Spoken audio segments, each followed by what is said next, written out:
The day after my brother's funeral, I found his son on my doorstep, 6 years old. A bruise darkened his cheek like a secret someone wanted hidden. He clutched the railing as if it might refuse him, and his voice was so small it felt stolen. "Can I stay? Just for today?" My throat closed, but I forced the words out. "Where's your mom?" He looked at me the way children look when they've already learned the truth about monsters. His lips trembled. "She's busy." I let him in. He walked straight to the couch and sat, knees pulled up to his chest, like he already knew what safety was supposed to look like, and knew it rarely lasted. The silence after him was heavier than grief. It pressed against my chest, whispering things I hadn't wanted to hear even during the funeral. My brother's death wasn't the end of the story. It was the beginning of one I had been too blind to read. Something in my gut told me this was no accident. Something had been wrong long before the coffin closed. At first, I blamed grief for what I saw.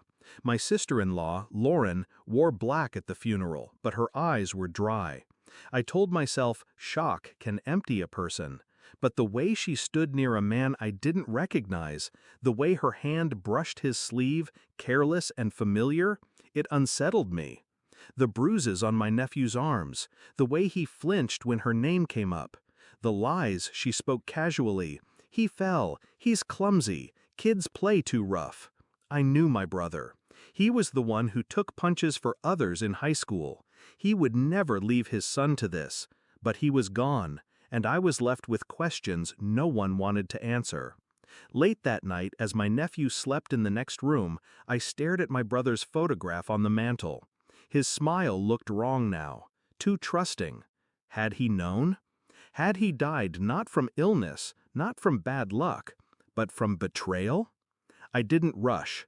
Rage wanted me to storm her house, demand answers.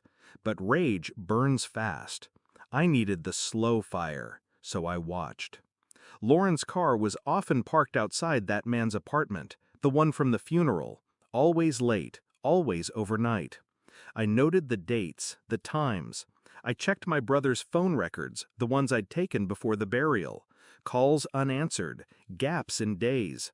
Texts from an unknown number that ended abruptly 2 weeks before his death. One message stopped me cold. "He suspects. Be careful." I started piecing it together the way a surgeon handles a scalpel, precise, cold, without tremor. DNA tests confirmed my nephew was my brother's son, but the hospital records showed something else. My brother had gone to the ER months before his death, bruises across his ribs. He'd told them he'd fallen downstairs. No one falls that many times. Lauren's voice echoed in my head. He wasn't strong. His heart gave out. No, his heart was taken, piece by piece. And now the boy bore the same bruises. When the truth arrived, it wasn't loud. It came in a plain envelope. Inside, financial records, joint accounts drained, insurance policies signed with shaky handwriting. My brother's name forged, his savings transferred into Lauren's account days before he died. The betrayal was clinical, precise. She hadn't just cheated, she had bled him dry, body and soul, until nothing was left. That night I invited her over under the guise of discussing custody. She arrived smiling, perfume masking the rot beneath. I slid the papers across the table. She froze. Her hand trembled. "Where did you—" I didn't answer. Silence was the blade.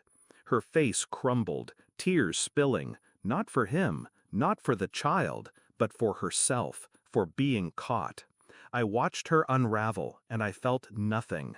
I didn't shout, I didn't accuse, I only asked one question. Did you love him? Her sob broke, jagged and desperate. I had to survive. He didn't give me enough.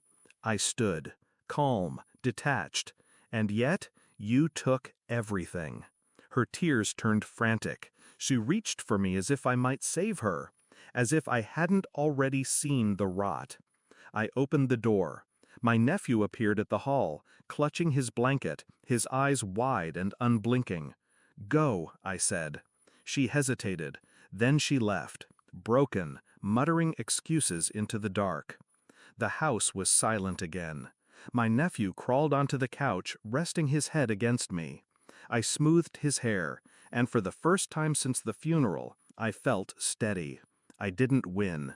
There was no victory in ashes, but I had clarity. She would face the law, the records, the evidence. She would face herself. And I would not raise my voice, not once. I looked at the boy, my brother's son. He was watching me, waiting for something I couldn't yet give. "I've got you," I whispered, and as the words left my mouth, I realized they weren't a promise. They were a verdict, final, cold, unbreakable.